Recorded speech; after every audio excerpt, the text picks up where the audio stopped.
So I was in America and some people, they have a big problem with the word guru. It's a four-letter word. They don't mind the other four-letter words. This four-letter word is a guru. Why are you a guru? This is what a lady asked me. Why are you a guru? Oh.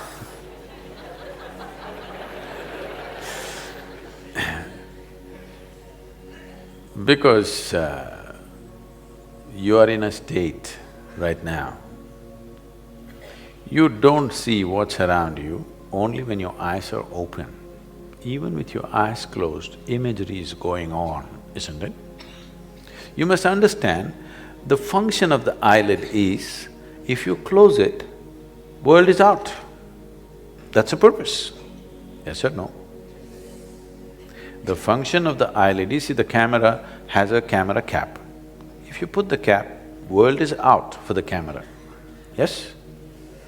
That is what an eyelid is, it's like a camera lens cap. If you put the cap, if you still see, you lost it. Yes or no? If you put the cap and you still see it, you definitely lost it. Or in other words, the fundamental faculties of your mind, which is memory and imagination, both are out of control. You don't know how to make use of your memory, you do not know how to make use of your imagination. You suffering yesterday and tomorrow is just this, you lost control over your memory and imagination. If you had control over your memory and imagination, I would treat you as my colleague. But now, you lost control over your memory and imagination, essentially means you should have been in an asylum. Because there is not enough infrastructure. Instead of being in a mental asylum, you're in Mumbai. Yes, you lost control of your memory and imagination means you have no ability to make use of the faculty of the mind in the way you could if you had control over these two things. Something is happening, your idea of success is you made a living, okay? You made a living little better than your neighbor. Your neighbor has a Maruti, you have a Mercedes. This is your great success. Suppose tomorrow we distribute Mercedes to everybody, you won't want to get into it, yes? So you have no appreciation of the technology of Mercedes. Your only thing, you see, because I was in conversation with Ratan Tata, who is into auto industry. More than the industry, he's a passionate auto person, okay? So once we sat together, we were not talking spirituality or business, we were talking only cars and mobile, machines. So, when we are looking at these things, see, the thing is just this. If you look at the advertisements in the newspapers for cars, I look, okay, any new model, I'm looking it up. I'm not intending to buy it, but I'm interested to know what is coming, what is going.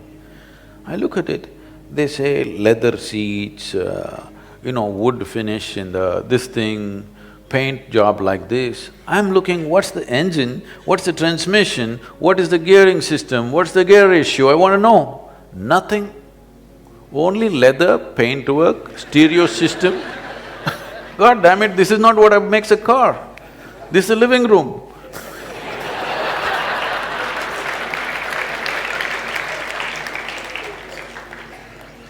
A car means what's the engine, what's its torque, what's its bhp, what is the transmission, what is the gearing, how does it behave, what does it do?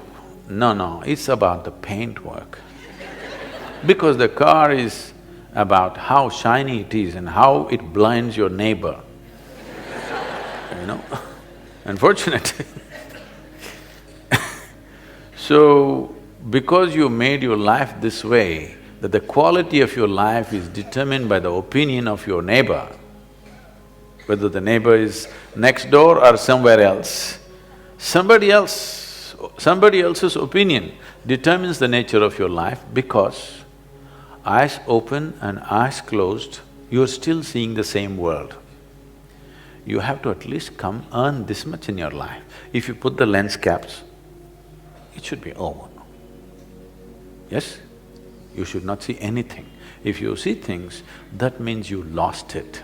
Don't think you become spiritual. No, Sadhguru, when I close my eyes, I see Shiva, you definitely lost it. You're not just a nut, you're a religious nut.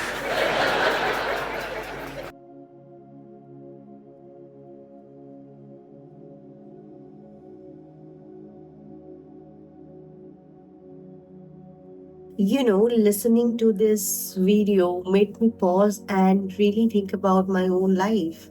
There have been a time when my mind felt like a storm I couldn't escape. I would sit quietly, but inside it was as if as if 100 voices were speaking all at once. My imagination replayed old memories, created new worries, and built entire world that had nothing to do with what was really actually happening around me. It was exhausting, and maybe you have experienced this too. Lying in bed at night, trying to rest, but your mind keeps running like a movie projector that refuses to switch off. You close your eyes, but instead of peace, you see the same scenes, the same problem, the same chaos that has been following you throughout the day. It feels almost like you have lost control over what belongs to you the most, your own mind. I remember a small moment from my own life that really stayed with me. One evening, I was sitting outside during a power cut. Everything was dark, and all I was hear was the sound of crickets and the soft breeze. For the first time in a long while, I felt completely still. But within a few minutes, my mind started to chatter again, reminding me of tasks I haven't finished, people I need to call, or in the situation that hadn't gone the way I wanted. That is where it struck me. Even in silence, my mind was louder than the world around me. If you have ever felt that way too, you are not alone. Most of us go through life being pulled in all directions by our own thoughts.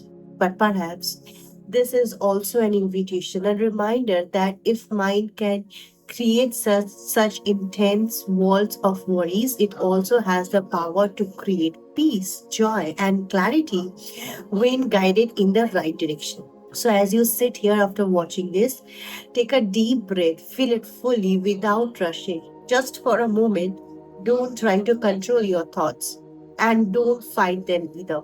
Allow them to pass like clouds moving across the sky. Notice that even if your mind runs, there is a space inside you that is always still, always untouched, and always waiting for you to come home to it. So, if your mind feels restless, it doesn't mean you are broken. It only means you have been given a very powerful tool, one that sometimes needs gentle care, patience, and practice to handle well. Instead of being afraid of it, maybe we can learn to become friend with it. So as you go back into your day or night, I hope you carry with you a little more awareness, just a simple recognition of how your mind moves and how it creates and how it can either bind you or free you. As always, do remember this is not a summary of Sadhguru's word, it is simply my interpretation of the deep wisdom he imparted. Kindly keep them separated and do not misunderstand. Thank you for joining, and we will see you tomorrow. Until then, please take care.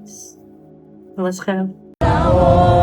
Chandrachud Shiv Shankar Parvati Ramana